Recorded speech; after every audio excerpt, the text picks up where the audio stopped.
ولم یکن لہم شہداء، اور ان کے پاس گواہ نہ ہوں، الا انفسہم، سوائے اپنی ذاتی گواہی کے، فشہادت احدہم، تو پس ایسے بندے کی گواہی، ان میں سے کسی کی گواہی یہ ہے، اربع شہادات باللہ، کہ وہ حلفیہ اللہ کی قسم اٹھاتے ہوئے 4 مرتبہ یہ گواہی دے، انہ لمن الصادقین، کہ یقیناً وہ سچوں میں سے ہے، یعنی وہ سچی تہمت لگا رہا۔ والخامسہ، اور 5ویں مرتبہ یہ کہے، ان لعنت اللہ علیہ، کہ اس پر اللہ کی لعنت ہو، ان کان من الکاذبین، اگر وہ جھوٹوں میں سے ہو۔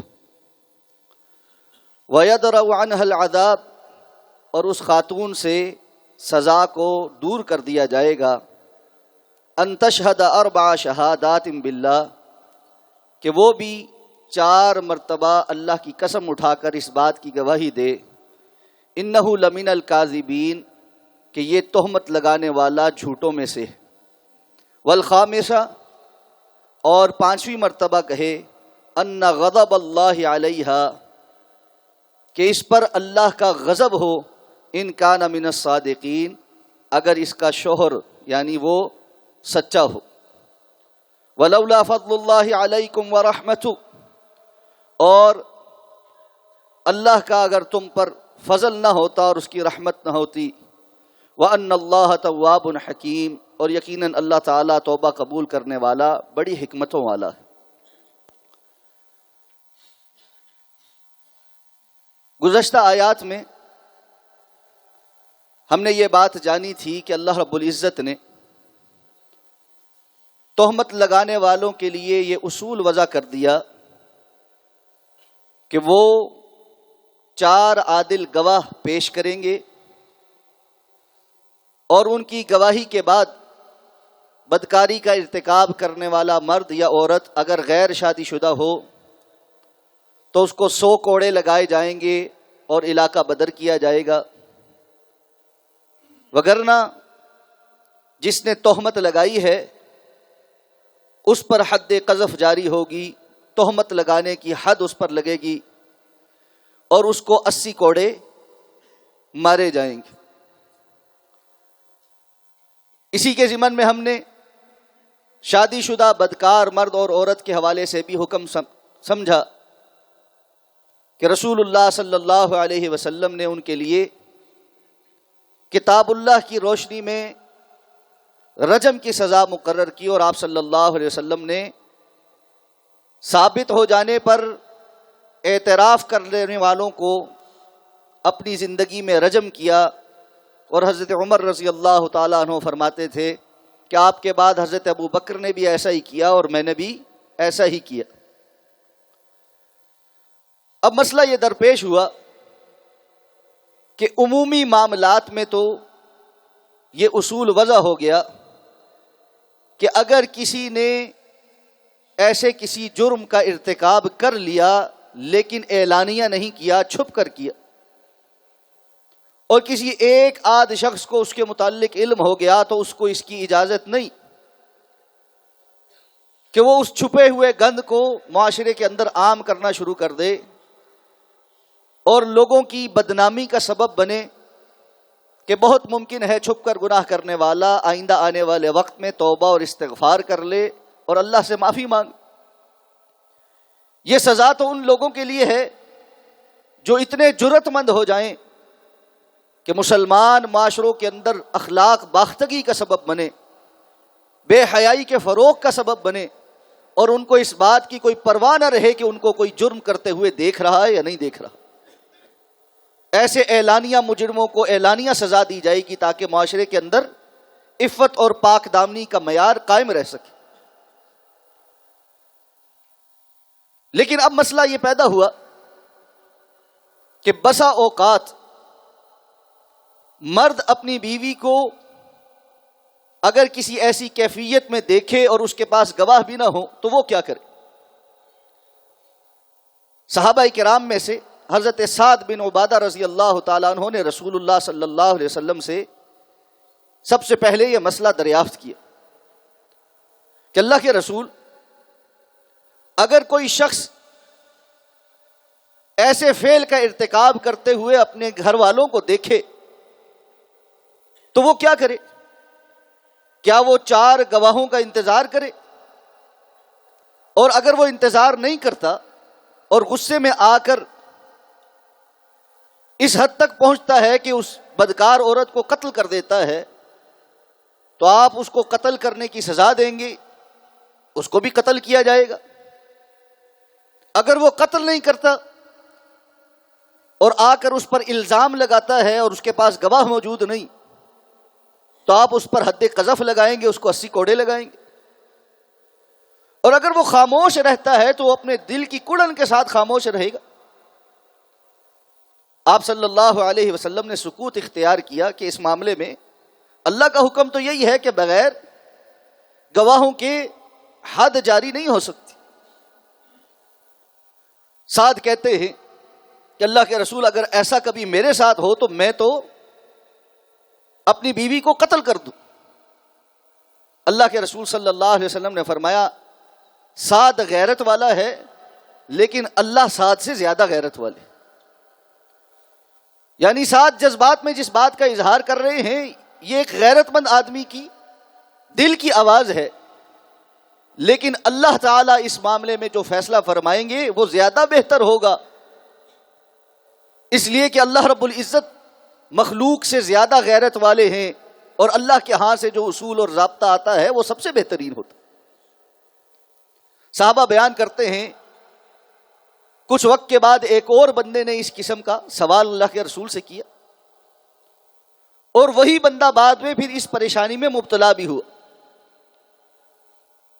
کہ اللہ کے رسول، اگر کوئی شخص اس طرح اپنی بیوی کو اس معاملے میں دیکھے تو کیا کرے؟ اگر وہ اس کو قتل کر دے تو آپ قتل کی سزا دیں گے؟ اگر وہ منہ سے الفاظ نکالے تو آپ اس پر حد قذف لگائیں گے؟ اور اگر وہ خاموش رہے تو اس کا دل غصے سے ابلتا رہے گا؟ کچھ ہی عرصہ گزرا کہ اس شخص کے ساتھ یہ واقعہ پیش آیا اور اس نے آ کر اللہ کے رسول صلی اللہ علیہ وسلم کے سامنے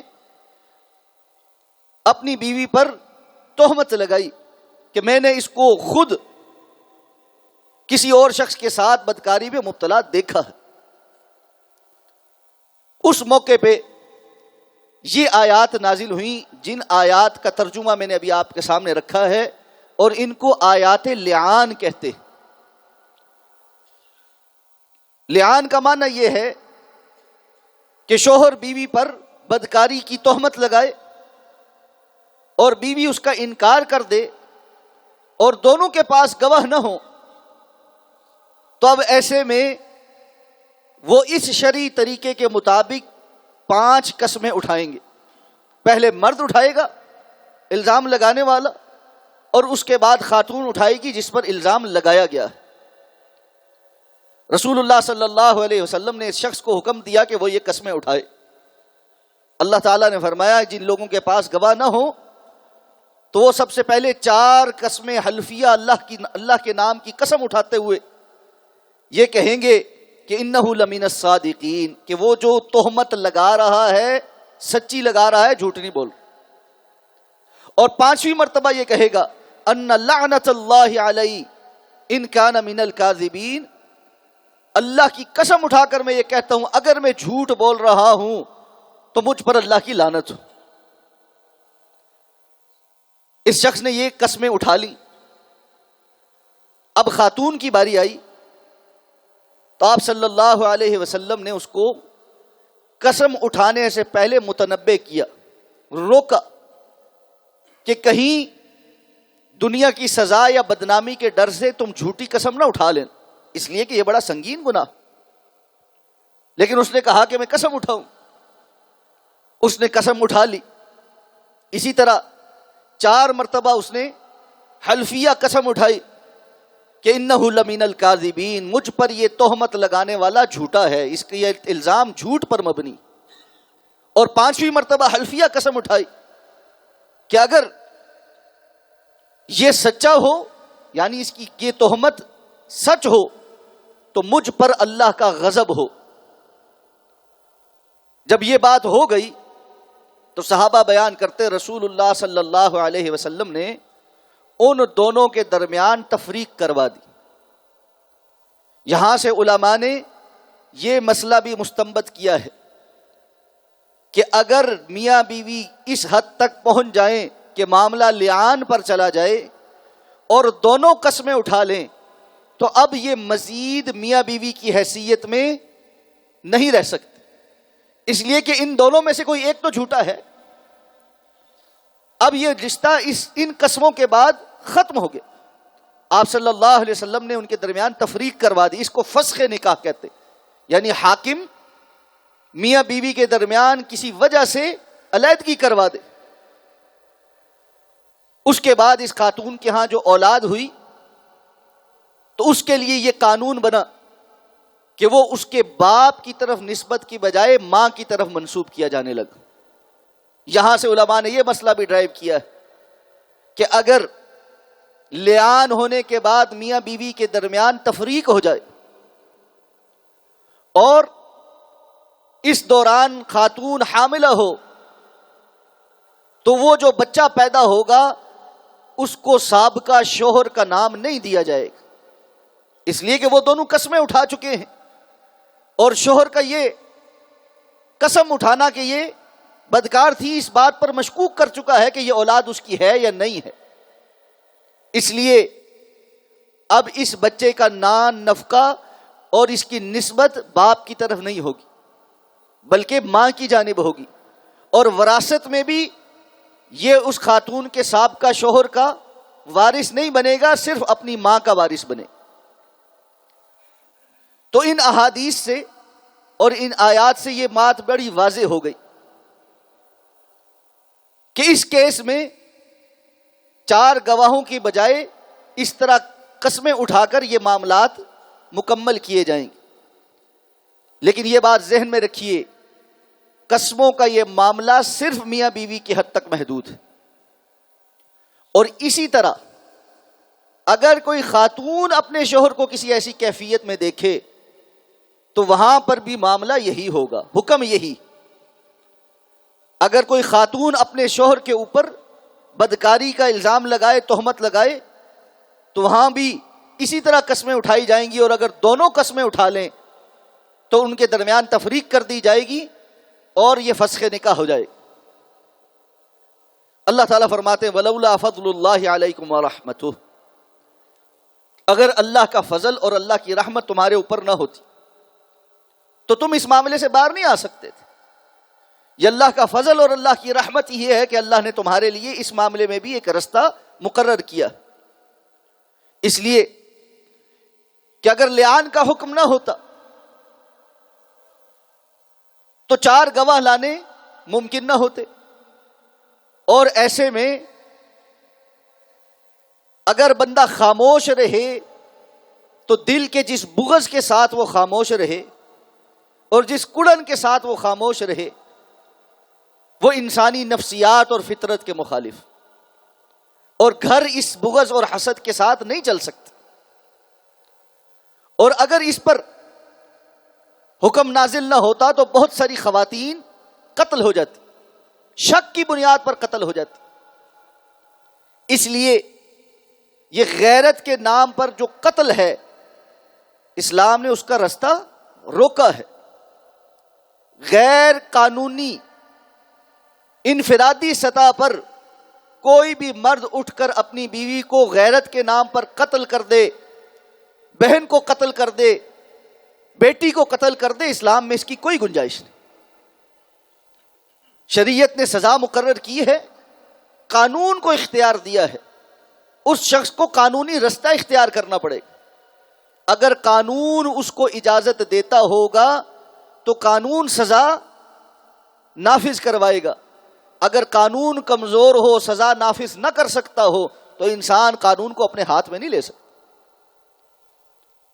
بعض لوگ یہاں پر یہ سوال کرتے ہیں کہ ہمارے ہاں آپ کو پتا ہے قانون کی کیفیت کیا ہے،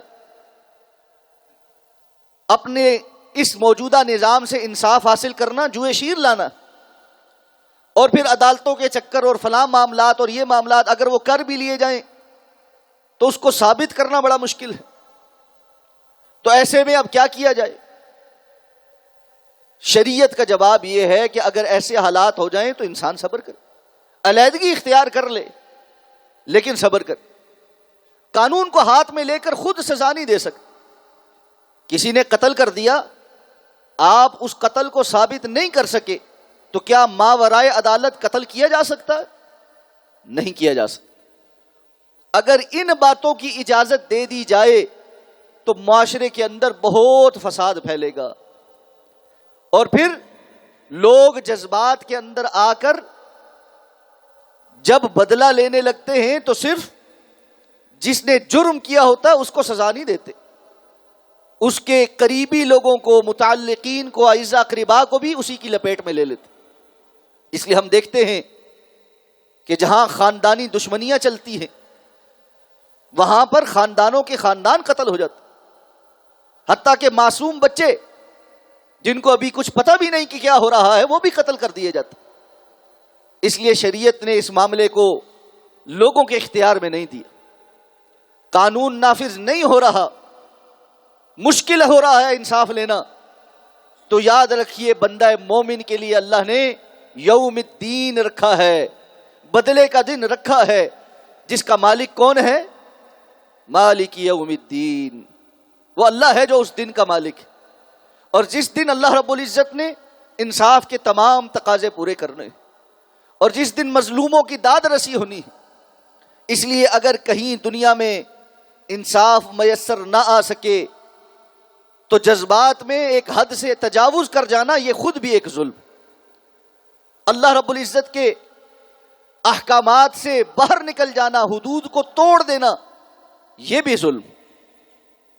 اور جب انسان کو یہ پسند نہیں آتا کہ کوئی اس پر ظلم کرے اور حد سے تجاوز کرتے ہوئے اس کے ساتھ زیادتی کرے، تو اللہ کو یہ کیسے پسند آ سکتا ہے کہ اللہ کی قائم کردہ حدود سے کوئی تجاوز کرے؟ اللہ رب العزت نے جس بات کا اختیار نہیں دیا اس چیز کو اپنے ہاتھ میں لے۔ اس لیے یہ اللہ کا فضل اور اللہ کی رحمت ہے کہ اللہ رب العزت نے تمہارے لیے یہ رستہ رکھا ہے۔ وَأَنَّ اللَّهَ تَوَّابٌ حَكِيمٌ، اور اللہ بہت زیادہ توبہ قبول کرنے والا، بڑی حکمت والا ہے۔ ممکن ہے کہ وقتی طور پر کسی سے کوئی گناہ سرزد ہو گیا ہو اور وہ اتنی اخلاقی جرت بھی نہ پاتا ہو کہ وہ اعلانیہ طور پر اس کو قبول کر لے یا یہ جھوٹی قسمیں نہ اٹھائے۔ انسان اپنی جان پر پڑتی ہے تو بہت کچھ کر جاتا ہے، لیکن بعد میں اس کو خلش ہو، گناہ کا بار محسوس ہو، وہ اللہ کے حضور گڑ گڑائے، توبہ کرے، سچی توبہ کرے، تو اللہ تعالیٰ توبہ قبول کرنے والا ہے، حکیم ہے۔ اللہ تعالیٰ معاشرتی معاملات میں جو احکامات عطا فرماتے ہیں اس کے اندر حکمتیں ہوتی، وہ انسانوں کے لیے سب سے بہترین ہوتی۔ معاشرے اللہ کے بتائے ہوئے قانون کے مطابق بہترین چلتے ہیں، اور جب لوگ اللہ کے بتائے ہوئے قوانین کو پسے پش ڈال کر اپنے آپ کو عقل کل سمجھیں اور خود سے قوانین گھڑنے لگیں تو ہمیشہ تباہی اور بربادی کے سوا کچھ ہاتھ نہیں آتا۔ اور ہم اس کو دیکھتے، جہاں جہاں جس معاملے میں شریعت کو پسے پش ڈال کر دنیاوی قوانین ہم نے وضع کیے، وہاں ہم ناکامی اور نامرادی کو ہی دیکھیں۔ اس کے بعد واقعہ افک کی آیات پر اللہ رب العزت کی طرف سے باقاعدہ تنبیہ شروع ہو رہی۔ فرمایا ان الذین جاءوا بالافک، بے شک وہ لوگ جو افک کو لے کر آئے ہیں، افک کہتے ہیں تہمت لگانے کو، عربی زبان میں کہتے ہیں پلٹ دینا، پھیر دینا، یعنی حقیقت سے الٹی بات کرنا، جو حق نہیں اس کو پھیر کر الٹ کر بیان کرنا۔ ان الذین جاءوا بالافک، وہ لوگ جو تم میں سے افک کو گھڑ کر لائے ہیں، تہمت کو گھڑ کر لائے ہیں، عصبۃ منکم، وہ تم میں سے ایک چھوٹا سا گروہ ہے، لا تحسبوہ شرا لکم، تم اس کو اپنے لیے شر نہ گمان کرو، بل ہوا خیر لکم، بلکہ اس کے ہونے کی وجہ سے یہ تمہارے لیے خیر کا سبب ہے. یعنی اللہ نے جو آیات، احکامات اور جو چیزیں اس میں بیان فرما دی، جن کو نشانہ بنایا گیا تھا، در حقیقت اللہ نے ان کو بری بھی کر دیا اور اس میں سے خیر بھی نکال دی. ابتداءً سورہ نور کی آغاز میں جو میں نے کچھ گزارشات سیاق و سباق کی صورت میں آپ کے سامنے رکھی تھی، ان میں یہ بات بھی تھی کہ مسلمانوں کی مسلسل کامیابیوں کو دیکھنے کے بعد مشرکین، منافقین اور یہود کا طرز عمل یہ ہوا تھا کہ رسول اللہ صلی اللہ علیہ وسلم کی ذات اقدس کو مشتبہ بنا دیا جائے، آپ کے خلاف پروپیگنڈا کیا جائے، مسلمانوں کے دلوں کے اندر آپ کی ذات کے بارے اور آپ کے گھرانے کے بارے شکوک و شبہات پیدا کر دیے جائے. واقعہ افک بھی عبداللہ بن ابی اور اس کے حواریوں اور منافقین کی انہی سازشوں میں سے ایک سازش تھا. بظاہر شر کی بات تھی. بل ہوا خیر لکم، لیکن اللہ فرماتے ہیں یہ تمہارے لیے خیر کا سبب بن گیا. کہ اللہ نے جب ام المومنین عائشہ صدیقہ رضی اللہ تعالی عنہا کی برات نازل فرما دی تو ان سب لوگوں کو منہ کی کھانی پڑی جو اماں جی کے اوپر تہمت لگا کر سمجھتے تھے کہ وہ مسلمانوں کے دلوں کے اندر رسول اللہ صلی اللہ علیہ وسلم اور آپ کے خانوادے کے لیے بغض پیدا کر دیں. فرمایا لِكُلِّ امْرِئٍ مِّنْهُمْ مَا اكْتَسَبَ مِنَ الْإِثْمِ، ان میں سے ہر شخص کے لیے اتنا گناہ ہے جتنا اس نے کمایا ہے. یعنی جس نے اس میں جتنا حصہ ڈالا ہے اتنا اس کو گناہ ملے. اور ساتھ فرمایا وَالَّذِي تَوَلَّى كِبْرَهُ، اور وہ شخص جو اس کے چلانے والوں میں سب سے بڑا تھا، لَهُ عَذَابٌ أَلِيمٌ، اس کے لیے تو بہت بڑا عذاب. اور یہ کون ہے؟ خود ام المومنین حضرت عائشہ صدیقہ جب اس واقعے کی تفصیل بیان کرتی ہیں تو عبداللہ بن ابی کا نام لیتی ہیں کہ یہ عبداللہ بن ابی تھا جس نے اس کام کو شروع کیا تھا. عذاب عظیم سے مفسرین کرام نے یہ مقصود لیا ہے کہ اللہ نے اس کو توبہ اور استغفار کی مہلت بھی نہیں دینی. بعض لوگ جن پر سزا ثابت ہوئی، مسلمان تھے، مومن تھے، لیکن اس معاملے میں آگے بڑھ گئے، ان کو سزا بھی مل گئی، حد قذف کی کوڑے لگے، اور اللہ نے پھر ان کی توبہ بھی قبول کر لی اور بعد میں انہوں نے اپنی اصلاح بھی کر لی. لیکن اصل عذاب تو یہ ہے کہ بندے کے دل سے اللہ خوف ختم کر دے اور وہ توبہ ہی نہ کرے اور اسی حال پر مر جائے اور اللہ اس کو آگے آخرت میں دردناک عذاب عطا فرمائے. اور یہ عبداللہ بن ابی ہے جس کو اللہ نے توبہ کی توفیق نہیں دی. پھر اب یہ واقعہ تفصیلاً ہے کیا؟ صحیح بخاری کے اندر اور دیگر حدیث کی کتب کے اندر خود ام المومنین حضرت عائشہ صدیقہ رضی اللہ تعالی عنہا سے تفصیلاً یہ واقعہ مروی ہے.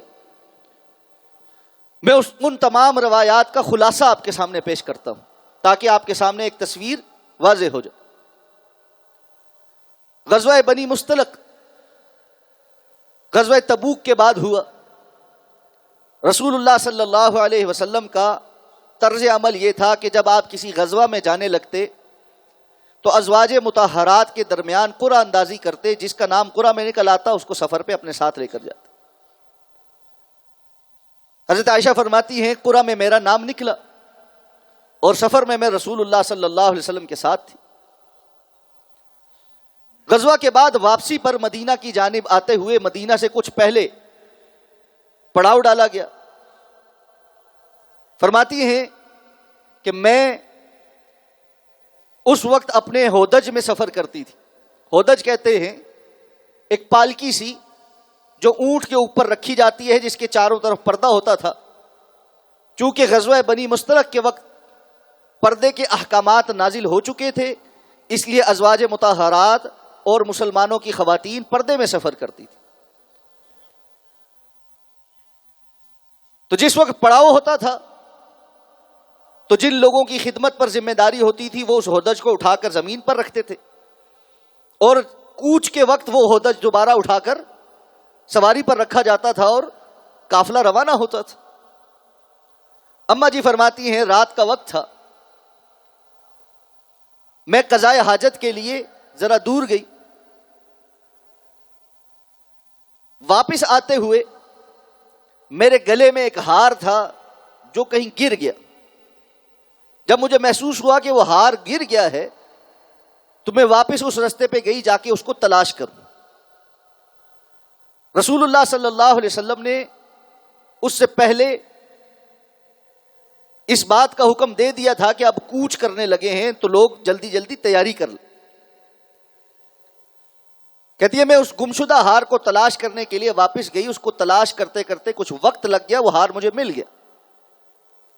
اس دوران جو لوگ ہودج کو اٹھا کر سواری پر رکھنے کے ذمہ دار تھے انہوں نے اس کو اٹھایا اور سواری پر رکھ دیا. کہتی ہے ان کو میرا اس کے اندر نہ ہونا محسوس نہیں ہوا. اس کی وجوہات خود بیان کرتی. ایک تو کہتی ہے میری عمر بڑی کم تھی اور میرا جسم ہلکا پھلکا تھا, اور اس زمانے میں کہتی ہیں عام طور پر خوراک کم ہی ہوتی تھی, تو اس کی وجہ سے خواتین کے جسم ہلکے پھلکے ہوتے تھے. تو ہودج کا اپنا ایک وزن ہوتا ہے. ان لوگوں نے جب اس کو اٹھایا ان کو محسوس نہ ہوا کہ اندر کوئی ہے یا نہیں. انہوں نے اس کو سواری پر رکھا اور یہی سمجھا کہ ماں جی اندر ہیں. قافلہ روانہ ہو گیا.